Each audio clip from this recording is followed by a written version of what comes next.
शुरू अल्लाह का नाम लेकर जो बड़ा मेहरबान निहायत रहम वाला है। और कुरान मजीद की कसम कि तुम पैगंबर हो। असल बात यह है कि इन लोगों ने ताज्जुब किया कि इन्हीं में से एक खबरदार करने वाला इनके पास आया, तो काफिर कहने लगे कि ये बात तो बड़ी अजीब है, भला जब हम मर गए और मिट्टी हो गए तो फिर जिंदा होंगे? ये जिंदा होना अक्ल से बईद है। इनके जिस्मों को जमीन जितना खा खा कर कम करती जाती है हमको मालूम है, और हमारे पास तहरीरी याददाश्त भी है। बल्कि अजीब बात यह है कि जब इनके पास दीन हक आ पहुंचा तो इन्होंने उसको झूठ समझा।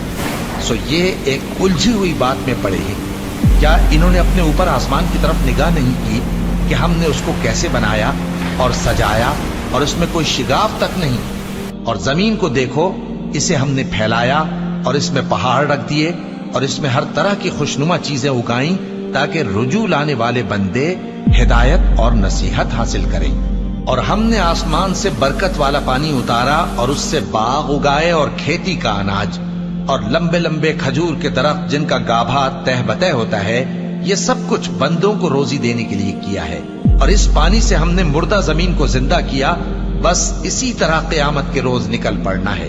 इनसे पहले नूह की कौम और कुएं वाले और समूद वाले लोग झुटला चुके हैं, और आद और फिरौन और लूत के भाई और बन के रहने वाले और तुब्बा की कौम, गरज हर एक ने पैगंबरों को झुटलाया, तो हमारी धमकी भी पूरी होकर रही। तो क्या हम पहली बार पैदा करके थक गए? नहीं, बल्कि ये असर नौ पैदा करने के बारे में शक में पड़े हुए हैं।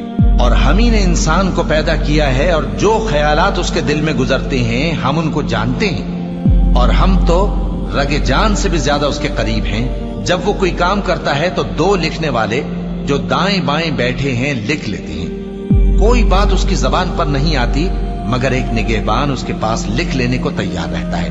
और मौत की बेहोशी हकीकत खोलने को तारी हो गई।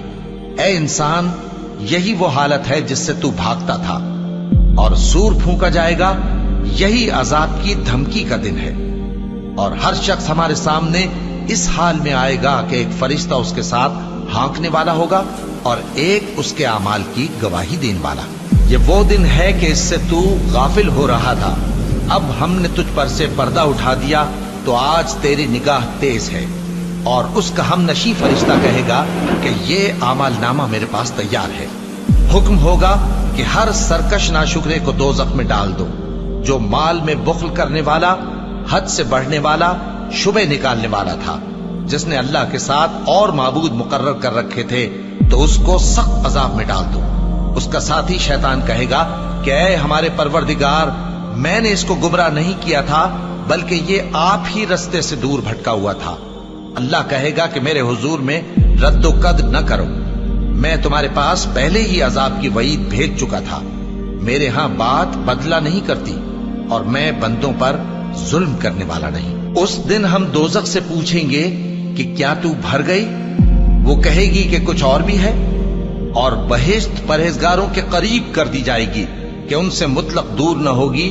यही वो चीज है जिसका तुमसे वादा किया जाता था, यानी हर रुजू लाने वाले, हिफाजत करने वाले से, जो रहमान से बिन देखे डरता रहा और रुजू करने वाला दिल लेकर आया, उसमें सलामती के साथ दाखिल हो जाओ। ये हमेशा रहने का दिन है, वहां जो चाहेंगे उनके लिए हाजिर होगा। और हमारे यहाँ और भी बहुत कुछ है, और हमने उनसे पहले कई उम्मतें हलाक कर डाली। वो लोग इनसे कुव्वत में कहीं बढ़कर थे। फिर वो शहरों में गश्त करने लगे, क्या कहीं भागने की जगह है? जो शख्स दिले आगाह रखता है या दिल से मुतवज्जे होकर सुनता है, उसके लिए इसमें नसीहत है। और हमने आसमान और जमीन को और जो मखलूकात इनमें है सबको 6 दिन में बना दिया, और हमको जरा भी थकन नहीं हुई। तो जो कुछ ये कुफ्फार बकते हैं उस पर सब्र करो, और आफताब के तुलू होने से पहले और उसके गुरूब होने से पहले अपने परवरदिगार की तारीफ के साथ तस्बीह करते रहो, और रात के बाज़ औकात में भी और नमाज के बाद भी उसी के नाम की तस्बीह किया करो। और सुनो, जिस दिन पुकारने वाला नजदीक की जगह से पुकारेगा, जिस दिन लोग एक जोर की आवाज यकीनन सुन लेंगे, वही निकल पड़ने का दिन होगा।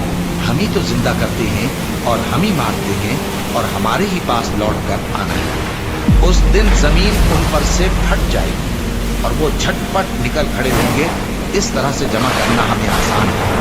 ये लोग जो कुछ कहते हैं हमें खूब मालूम है और तुम इन पर जबरदस्ती करने वाले नहीं हो। बस जो मेरे अज़ाब की धमकी से डरे उसको कुरान के जरिए नसीहत करेगा।